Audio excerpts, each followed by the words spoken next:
Against what other nations are judgments predicted? 13,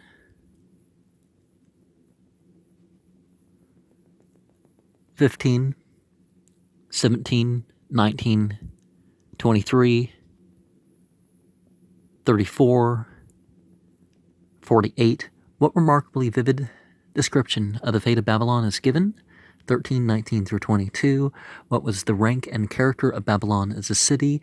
Has the prediction in its minute details been verified? What prediction concerning some of the cities of Idumea or Edom?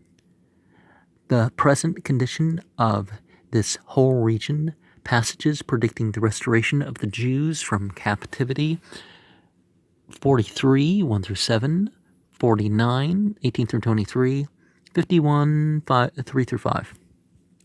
51 verses 3 through 5, 22 and 23, 3, etc.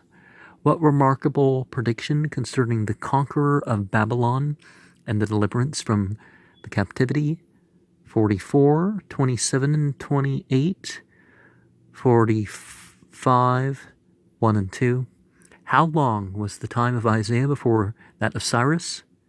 Kurash the Great, Dhul-Qarnayn, as he's called in the Quran, mentions some of the more notable passages portraying the future glory of the church and the spiritual prosperity of the race.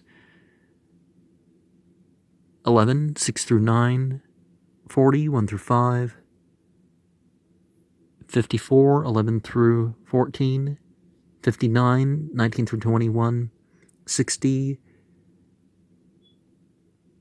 65, 18 through 25, Discourse on Moral and Religious Reform, 1, 16 through 19, the essence of Zionism, basically, 5, 33, 1 through 8, 48, 51, 17 through 21, 59, 1 through 16, Poetic Effusions of Praise, Thanksgiving and Adoration, 25, 26, 49 through 31 point out in the last passage the great descriptive statements of the power and wisdom of God. What illustration is given which, even in the light of ancient astronomy, was highly indicative of the divine majesty and greatness, but which in the light of modern science inconceivably magnifies these attributes?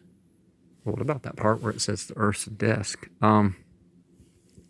Further, 26 verse, further instances under this topic, 63, 7 through 19. What glowing religious discourse do you find touching the richness, freeness, and the greatness of the divine grace and its effects? 4 and 56.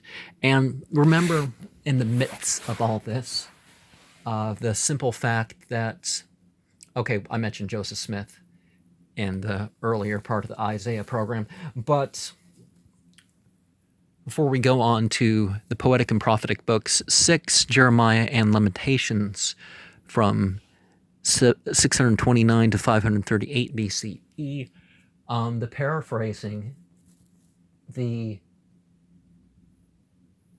quoting and using in doctrinal references and writings and stuff, just like the New Testament does. It's open to us, and referring to spiritual texts as,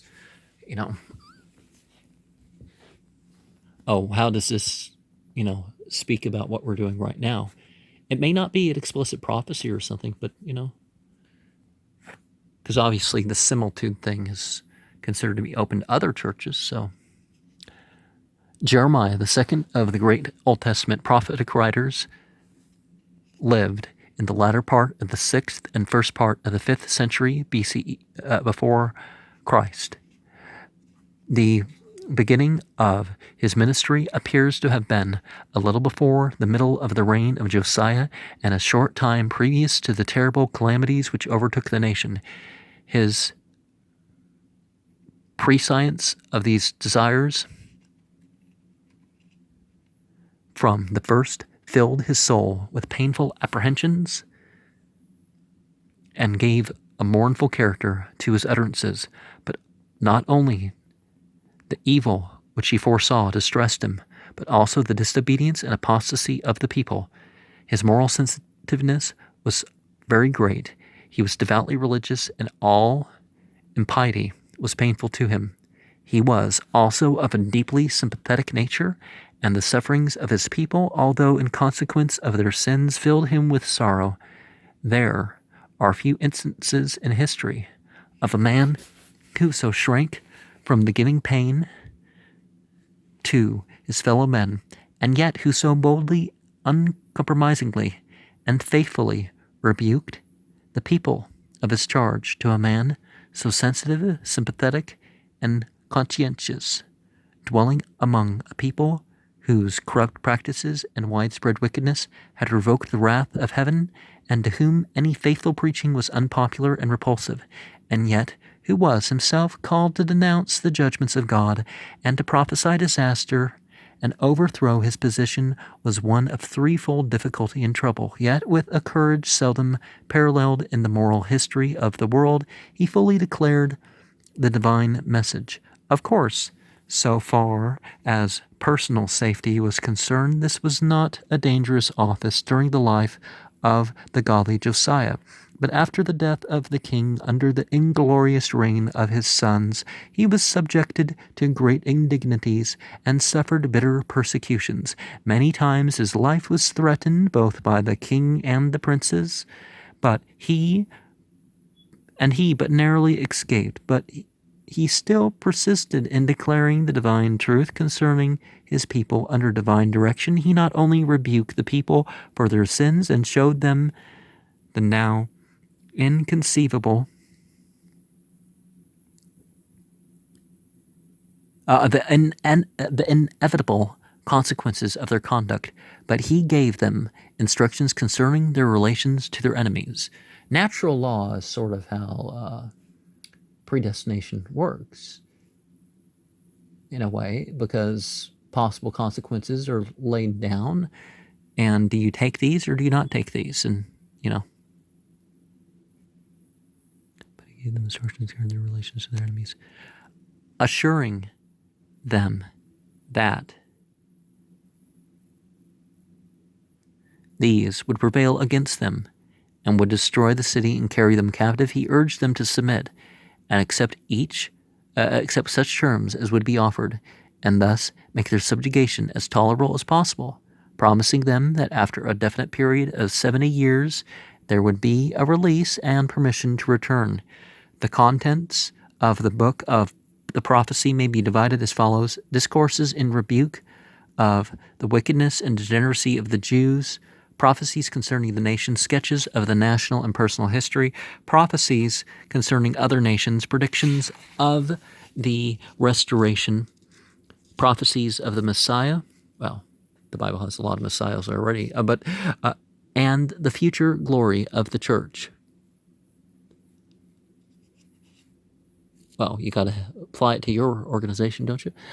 The book of Lamentations, the authorship of which is commonly ascribed to Jeremiah, is a collection of elegies on the overthrow and destruction of Jerusalem and the nation of which it was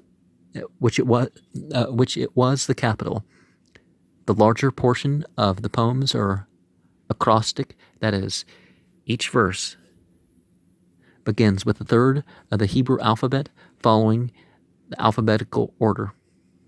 Begins with the letter of the Hebrew alphabet following the alphabetical order. Now, there was no Hebrew alphabet at this time, but there was Aramea, and they were specifically using a 22-letter version of Aramea. The third chapter has the further peculiarity that each letter is 3 times repeated, thus giving 66 instead of 22 verses. The last chapter does not fall entirely into the acrostical form.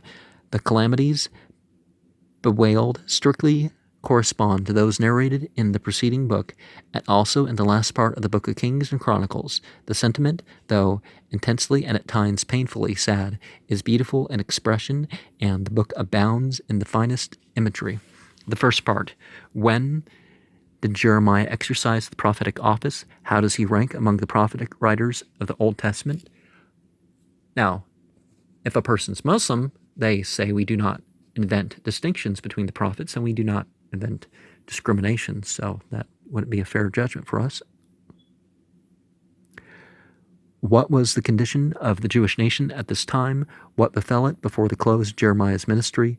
Mention some of the leading traits of this prophet's character. Give some of the characteristics of his writings. What were there in his constitution and in his relation to the people that made his office burdensome and painful?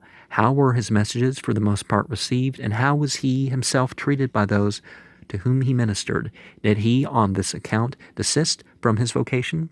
How is the book divided as the subjects contained in it? What were some of the sins and vices of which the prophet accused his countrymen? 2, verse 12, 13, 27, 28, 3, 20, 4, 13, 14, 19, 4 and 5, 23, 10. What terrible denunciation does he utter against the covetous king? 22, 18 and 19. What remarkable example is given of fidelity to the precepts of a father respecting strong drink? 35. What strong figurative expression does the prophet use to indicate the greatness of his grief at the moral condition of his people? 19, 1 and 2. What are some of the evils predicted against the people because of their iniquities? 19, 7 and 9, 7 through 9, 34, 3 through 5, 21, 4 through 6. Other examples may be selected at discretion. What are some examples not appropriate? That's why they don't list them. Mention some of the other nations against which divine judgments were predicted. 25, 18 through 25, 46, 47, 48, 49, 50. What explicit prophecy concerning the future of the then magnificent Babylon? 51, 37. How do you find anything similar to this in any other prophet? Has the prediction been fulfilled? What promises of the restoration of the Jews from their captivity? 32, 37 through 34, 33, 7 through 14, 29, 10. What predictions concerning the Messiah and the Messianic themes?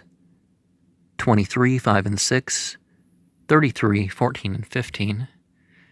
What is the general character of the Book of Lamentations? What was the occasion of its composition? What peculiarity of composition is found in most of the poems? What special characteristic in the 3rd chapter? How would you characterize the general sentiment and tone of the book? Select a few of the more striking passages and show their application to the actual facts of history. These may be read or committed, and